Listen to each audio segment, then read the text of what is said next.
Shalom Obracha, que le bon Dieu vous protège, vous donne la santé et la joie. Il faut savoir que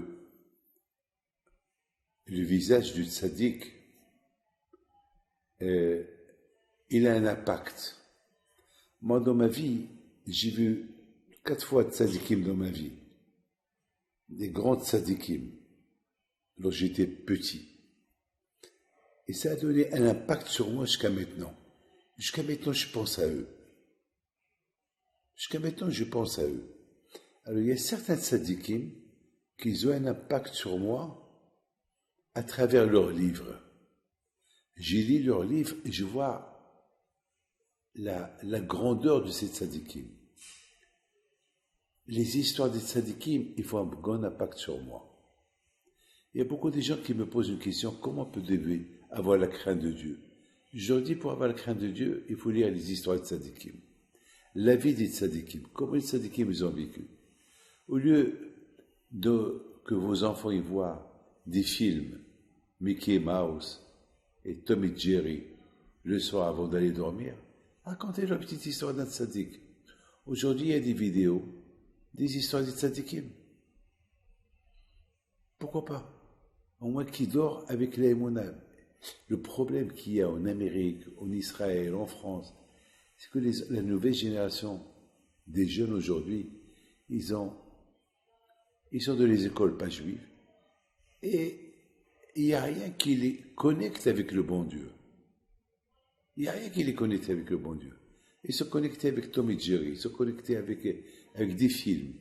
Et aujourd'hui, il y a des dessins animés et les enfants, ils sont amoureux des dessins animés.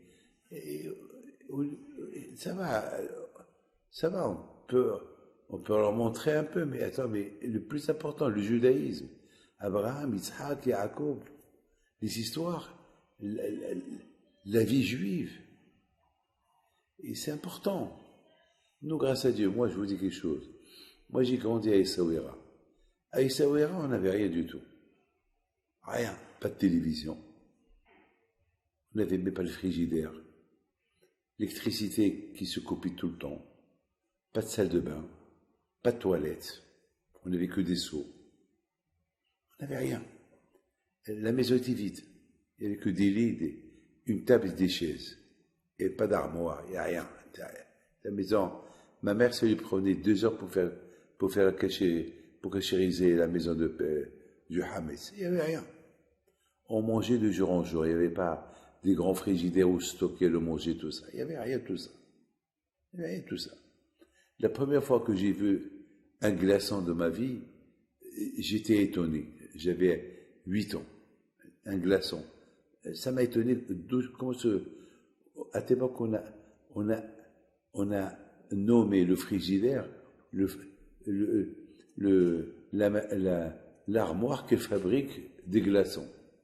On ne savait même pas le mot frigidaire. On a une belle plage à Essaouira, mais les Juifs, ils n'avaient que se promener. Il n'y avait rien. La seule promenade qu'on avait à Essaouira, c'est aller au cimetière pèleriner les tzaddikim. C'est tout. Donc, mes amis, vos enfants, quel impact de Emouna ils vont avoir? Alors, ils ne voient pas les tzaddikim. Ils ne connaissent pas les histoires des tzaddikim. Alors, ils vont être quoi un jour? Juifs qu'avec le nom? C'est pas normal. Moi, mes amis, j'ai grandi avec les histoires des tzaddikim et les histoires que j'entends tout le temps. Je vous racontais une petite histoire d'hier. Hier, il y a un enfant. Il a 13 ans. Il a une envie d'aller pèleriner à Rabbi Yitzhak Abeser avec son père. Il m'a dit, Rabbi David, je vais faire ma bar mitzvah. Le seul cadeau que je demande à mon père, c'est de me prendre avec lui à Rabbi Yitzhak Abeser pèleriner. Voilà, c'est tout ce que je veux. Je ne veux pas qu'il m'achète ni ordinateur, je ne veux pas de montre, je ne veux pas qu'il dépense. Vous vous rendez compte? Et tout ça pourquoi? Ben parce que chez eux à la maison, on parle tout le temps des tzaddikim. Et parce qu'on parle tout le temps des tzaddikim, donc il a les émouna. Il a compris. Et c'est cette éducation qu'on doit donner à nos enfants. Bien sûr, on a vu Youssef Hatzadik, il était tout seul en Égypte. Il n'avait pas de papa, pas de maman, pas de copain, personne. Personne avec qui discuter en Égypte. Personne. Il est resté tzaddik. Quelle est la raison? Parce que Youssef Hatzadik était toujours connecté avec son père. Toujours il pensait à son père. Toujours il pensait à son grand-père. Et chaque fois qu'il y a une faute qui est venue devant lui, il voit l'image de son père. Il voit l'image de sa mère Rachel. Il voit l'image, moi-même. Tout le temps, je vois l'image de mes grands-parents devant moi. Mais qu'est-ce qu'il va dire celui qui n'a jamais vu un tzaddik dans sa vie? Au moins, on lui raconte des histoires de tzaddikim. Mais depuis qu'il est petit, vous savez, hier, j'étais en train de donner un cours de Torah. Il y avait pas mal de jeunes. Ils me regardaient, ils m'écoutaient. On dirait que je suis venu d'une planète. Ils ne comprenaient pas ce que je disais. Parce que leur tête est avec le football, avec l'intelligence artificielle. Leur tête est avec un autre monde américain. Ils me regardaient comme ça. Et je racontais des miracles tzadikim. Eux, pour le miracle à eux, c'est laisse-nous tranquilles, laisse-nous vivre notre vie. Malheureusement. Et les parents, ils avaient de la peine. Mais j'ai dit aux parents, c'est de votre faute. Vous n'avez pas éduqué vos enfants de cette manière. Et c'est la raison pourquoi ils sont comme ça. Mes amis, n'oubliez pas. Vous voulez vos enfants qui grandissent dans la Torah, au moins qui sont juifs, il faut leur raconter les histoires de tzadikim. Racontez-leur sur le bon Dieu.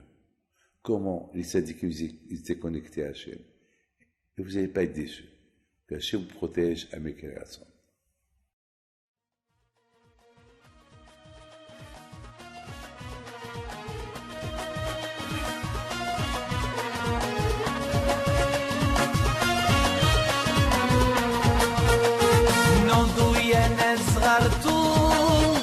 على ربيع حي بينتو وقف لنا زي